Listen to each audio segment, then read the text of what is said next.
지금 우리가 살고 있는 세상은 돈이 아니라 빚으로 돌아가고 있습니다. 정부도 기업도 심지어 개인도 갚을 수 없는 돈을 빌리며 버티는 시대. 그게 바로 지금입니다. 문제는 이 빚이 단순히 일시적인 게 아니라는 겁니다. 전 세계가 이미 부채 중독 사회로 들어섰습니다. 안녕하세요.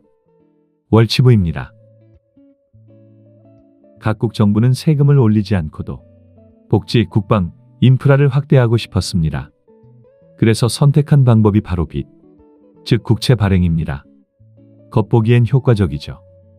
세금을 안 올려도 정책을 펴고 경기 부양도 할 수 있습니다. 하지만 이건 신용카드를 돌려막는 것과 같습니다. 한번 쓰기 시작하면 멈출 수 없습니다. 눈앞의 위기를 넘길 수는 있지만 결국 부채는 눈덩이처럼 불어나고 미래 세대의 어깨 위로 옮겨집니다. 지금 주요 선진국들의 부채 비율은 이미 GDP 대비 100%를 넘었습니다.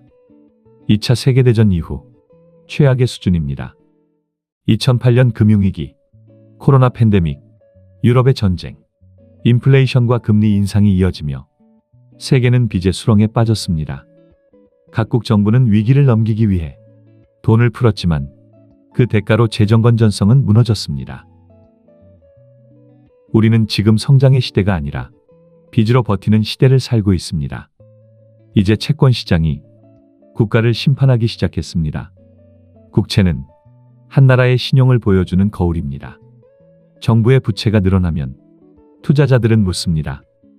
이 나라 과연 갚을 수 있을까? 그 순간 채권을 팔기 시작하죠. 채권 가격은 폭락하고 이익률, 즉 금리는 폭등합니다. 이자 비용이 폭발적으로 늘어나면서 국가는 더 큰 위기를 맞습니다.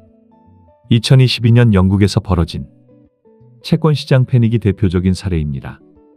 정부가 감세 정책을 발표하자마자 시장이 등을 돌렸고 결국 총리가 사퇴했습니다.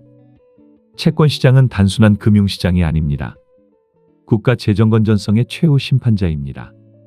정부의 빚은 결코 정부만의 문제가 아닙니다. 결국 그 부담은 국민의 삶으로 돌아옵니다. 이자 비용이 늘어나면 복지, 교육, 사회 인프라 예산이 줄어듭니다. 그 결과 세금은 오르고 금리도 오르고 물가까지 상승합니다. 정부가 빚을 내면 결국 국민이 갚게 됩니다. 눈에 보이지 않는 부담이지만 우리의 일상 속으로 조용히 스며듭니다. 미국의 부채는 이미 35조 달러를 넘어섰고 매년 GDP 대비 6%의 재정 적자가 이어지고 있습니다. 향후 10년 내 부채 비율이 160%에 이를 것이라는 경고도 나왔습니다. 일본은 중앙은행이 국채를 직접 사들이며 버티고 있지만 그 대가로 엔화 가치가 급락하고 있습니다. 돈을 찍어내서 버티는 동안 화폐의 신뢰는 무너지고 있습니다.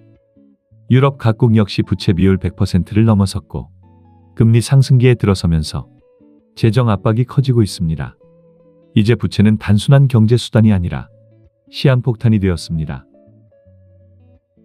일부 경제학자들은 정부의 부채는 사회 전체의 흑자다라고 주장합니다. 하지만 그건 성장률이 높고 금리가 낮을 때만 가능한 이야기입니다. 지금은 금리 상승기입니다. 각국의 이자 비용은 천문학적으로 늘어나고 예산의 상당 부분이 이자로 사라집니다. 남는 건 복지 삭감과 세금 인상뿐입니다. 부채로 번성한 시대가 이제 부채로 침몰하고 있습니다. 정치인들은 절대 증세나 지출 감축 같은 비인기 정책을 선택하지 않습니다.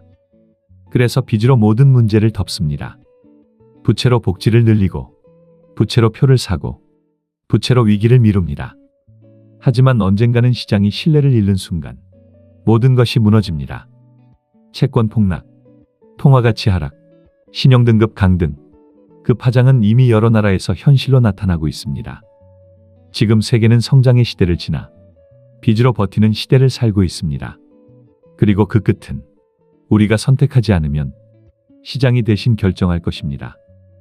빚의 시대는 언젠가 끝나겠지만 그 끝은 결코 평화롭지 않을 것입니다. 감사합니다. 월치부였어요.